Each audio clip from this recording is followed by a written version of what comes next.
we're going to do the wainscot that I made, and I'm going to put some paneling up and just take care of the place, do a little maintenance, check the water level in the batteries, make sure that the heavy snow load didn't cause any damage to anything, run the tractor. I did bring my snowshoes. I bring snowshoes with me anytime I go to the cabin this time of year, because you can have quite a bit of snow up there, and if I can't get in with the Jeep for some reason, then at least I can snowshoe in.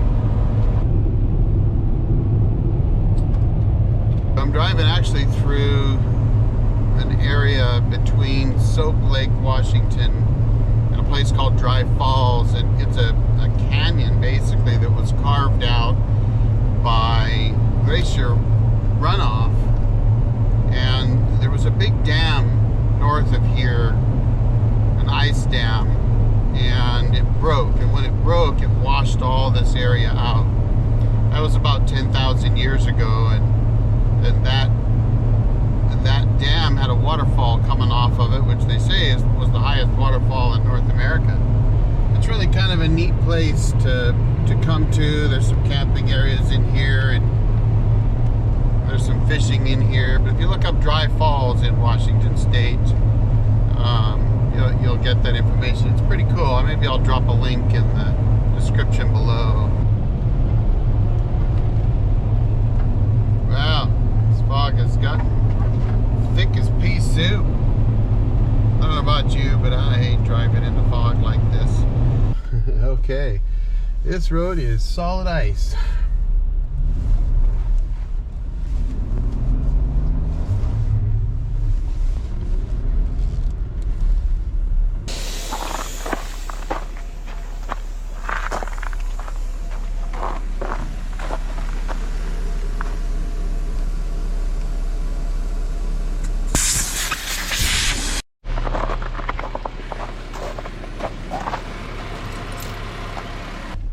All right, kind of beat myself up getting the chains on.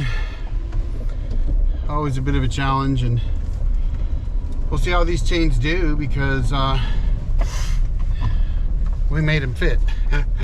So we're gonna see how it goes. Okay, well, first hill done.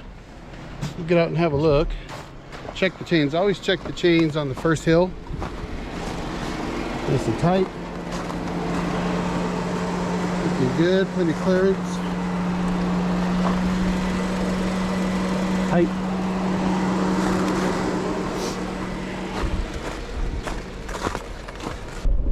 Only fell once. Put the tire chains on.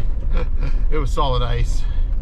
So my original plan was just to air the tires down and then head up the hill, but as soon as I saw what the road was like, I decided that discretion's the better part of valor and go ahead and put them on now, instead of getting up one of these steep sections and finding out I wasn't going to make it without chains.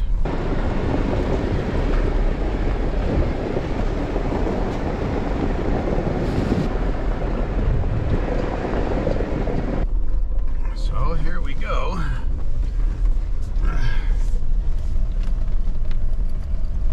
Thankfully, the neighbor plowed this steep section road, which is about 21% or 12 degrees. And so he got up to the top of it, but then after that, it wasn't plowed other than perhaps a month ago.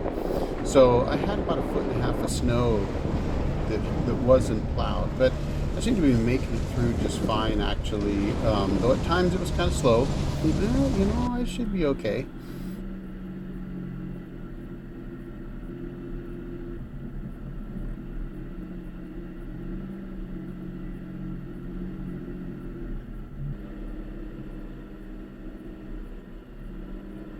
Getting in here, usually it's not too bad. Once you get up on top, it's pretty flat through here, so no problem. And of course, to head down to the cabin, it's just downhill. So as long as you don't slide down here to get into the cabin, you're fine. And, able to move around pretty well. Of course, you got some trees that shade it a little bit, so you don't have as much snow. So all I really had to do is drive in and kind of turn around and back in so I could get the Jeep unloaded, get the cabin warmed up.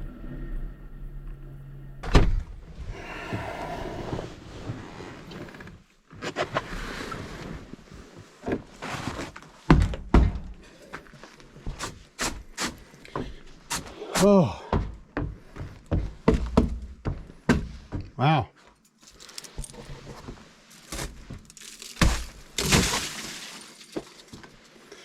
Wow. A lot of snow.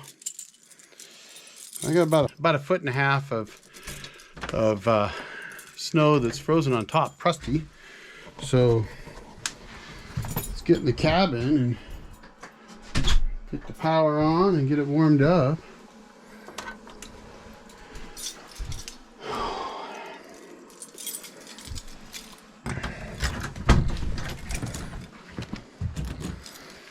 Whew.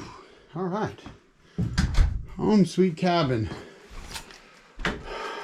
33 degrees.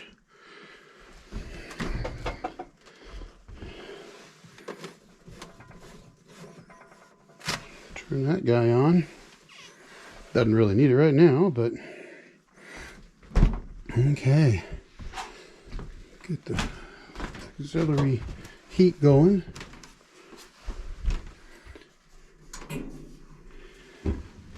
I always move this curtain out of the way. A lot of heat comes up here, and I think the curtain's fine, but I just kind of moved out of the way, and that way there's no issue with that heat. Open up some curtains, get some light in here.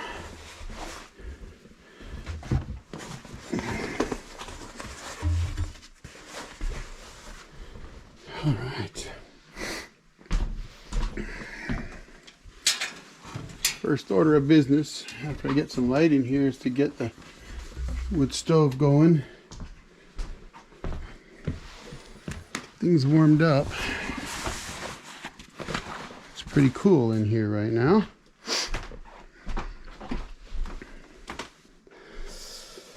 Whew, chilly. I don't have kindling there, but I gotta get some, so I've got some outside.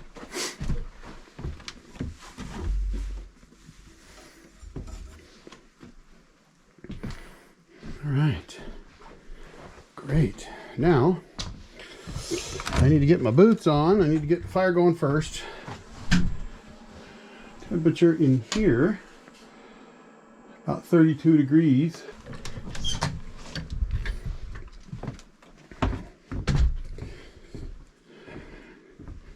The chains worked. I'll tell you, the snow's deep enough and frozen on top that it was digging the whole way, just rolling, and I ended up putting front and rear lockers on after a little bit. Had to stop once and back up and get another run. I definitely have some snow shoveling to do. First, I got to get a fire going.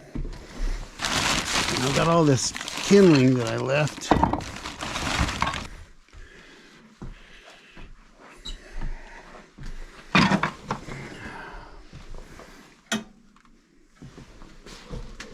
Have to crack a window. That just helps the draft on the wood stove. All right, I'll set you down to get this fire going.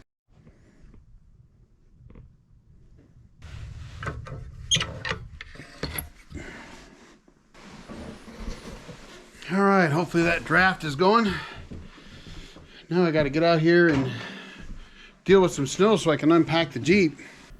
After unpacking the Jeep, I decided to head up to the top of the hill and call my wife, or at least text her and let her know that I made it safe and sound. I figured it would be a bit of an adventure trying to get up there, just because the neighbor had plowed this section here a month earlier, and I had quite a bit of snow there, and as you can see, I kind of got stuck a little bit trying to get up the top here. Had to back up and get a run at it. But once I got going, then it worked pretty good, and I was able to make my way. You could see, though, that it was a bit of an adventure.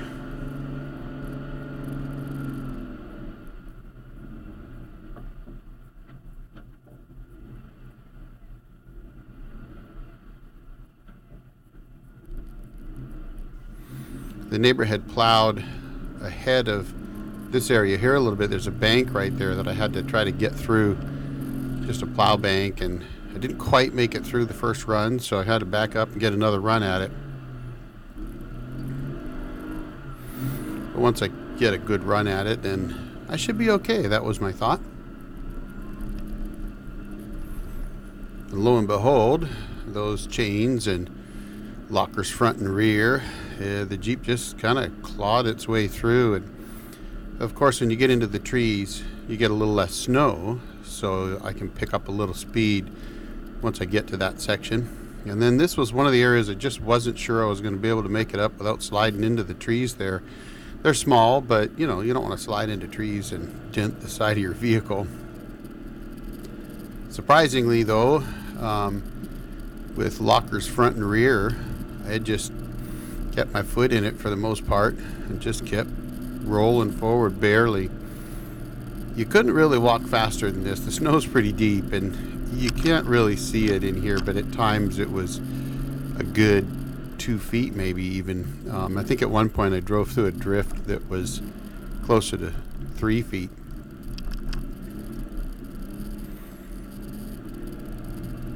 I thought about trying to speed this up and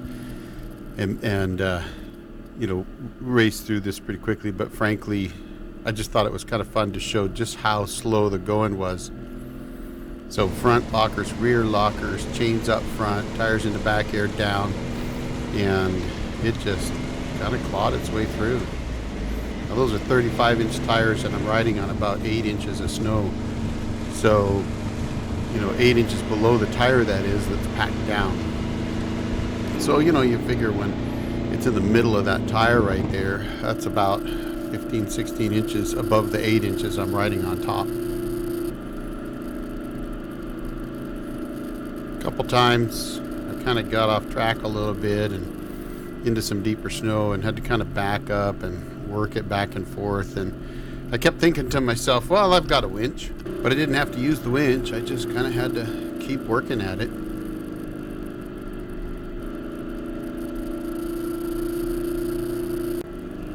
This corner coming up to my right there where the sun's hitting it, that was actually a spot I was kind of worried about, because as I was coming up through here, I was very close to these trees, and I kept thinking, I'm not careful, I'm going to slide right into the trees and could get into a bit of a mess trying to get off a tree, but I managed to sneak around them just fine. Now that looks like it's been plowed. It actually hasn't. That's actually from working the road with the tractor, actually. But look at that. I made it all the way up to the top, and up here there wasn't quite as much snow thanks to the wind.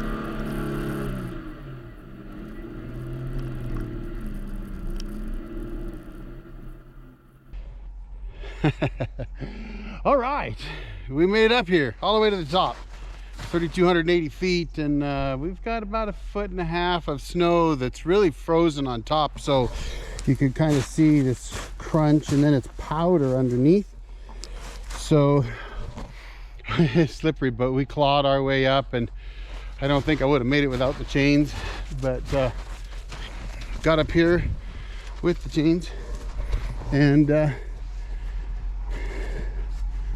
beautiful, gorgeous. You gotta love it. So I'm gonna go ahead and check in and let the wife know I'm here safe and sound, and then we'll head back down to the cabin. All right, made it all the way to the top of the hill. That was awesome. Heading down now. A little tricky around some of these trees. You don't want to slide into them.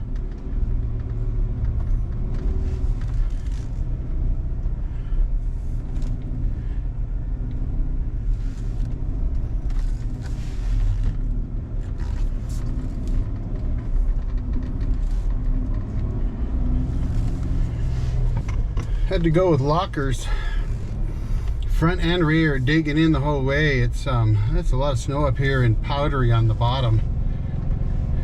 You could see the marks from the differentials in the snow. Even it was just plowing through it. It was going slow, but we dug our way up. All right, got the cabin warming up. It's about 67 degrees inside the cabin. About time to turn off the auxiliary heat. Don't need it. Battery voltage was really good when I got here. It was about 28 plus volts. So batteries were doing really good, even though the big solar panels are mostly covered in snow. But that's why I've got the small ones there, 615 watts.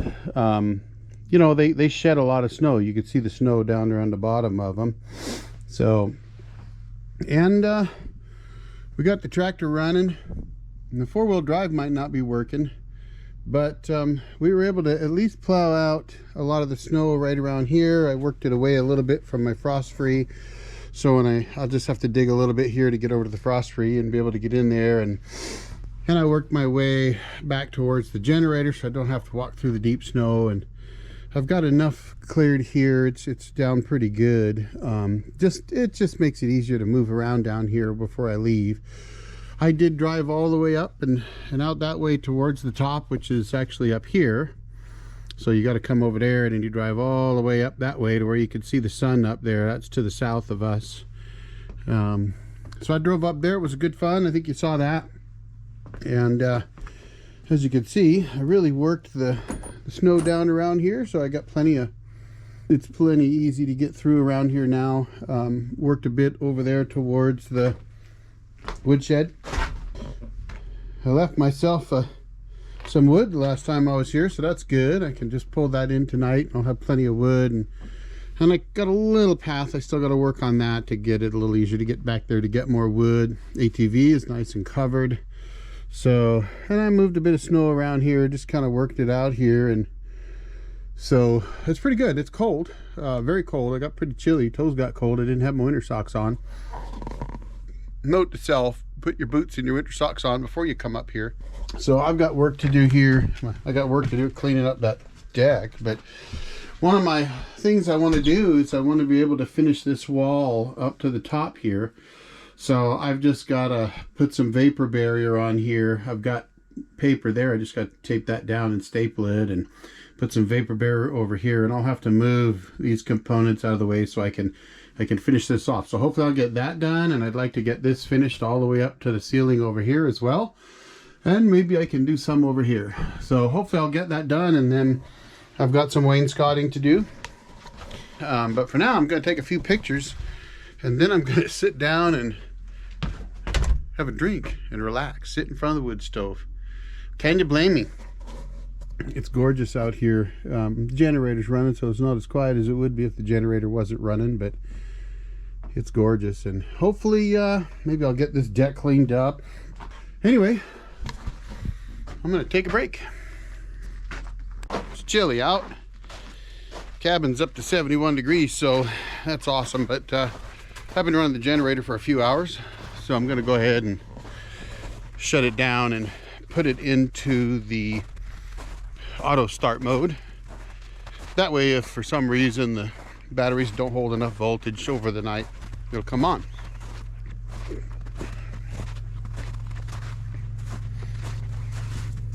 There's quite a bit of snow back here. I'm not all the way down to the dirt here, and that's over a foot of snow.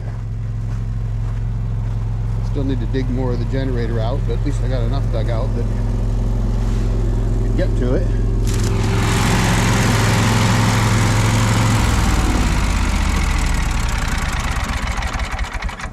Sets that to the auto. It's ready to go. All right. I filled that tank up before the winter, so I put enough in it anyway. There's plenty of propane in the tank. Got enough plowing around. I can walk around out here without snowshoes. All right, gets quiet now. Usually on a night like tonight, my first night, I just sit in front of the wood stove and read a book. I might as well show you one more thing here. You know, the old Jarhead's off-grid cabin, it's a work in progress. I've been working on it for 12 years, and I've got lots of work to do, but I wanted to show you this porch is about a 3 to 3.5 12 pitch, and it's really very shallow, so it builds up a lot of snow, and you can see the solar panels up above have snow on them, so I'm not getting good production out of those solar panels up there. I need to get this snow off. And what I may do tomorrow is I may get a ladder and set it up and work to get that off. I've done it before. And if I break the snow, then it'll fall off. And then the snow that's on the solar panels can slide down and slough off. So I'll probably do that. I broke some of it off around the edges, but I need to break more of that off. The ridge cap is staying in place. But yeah, we're cold. It's got a lot of snow. It's not supposed to snow while I'm out here. I still got to dig my way into my frost freeze so I can get water, but I always bring water up with me. Anytime you build in an off-grid cabin by yourself and you live 4.5 hours away, you drive up, you do a bunch of work, and you leave as quickly as you can because your time is short, if you're like me anyway. And so you always end up with stuff you've got to do, more work to do, more work to do, more work to do. That's the way it is. But so yeah, there we go. Pop can solar heater. It's needs to get rebuilt, but it still works. All right, well, I got to get some work done and get in here and be warm.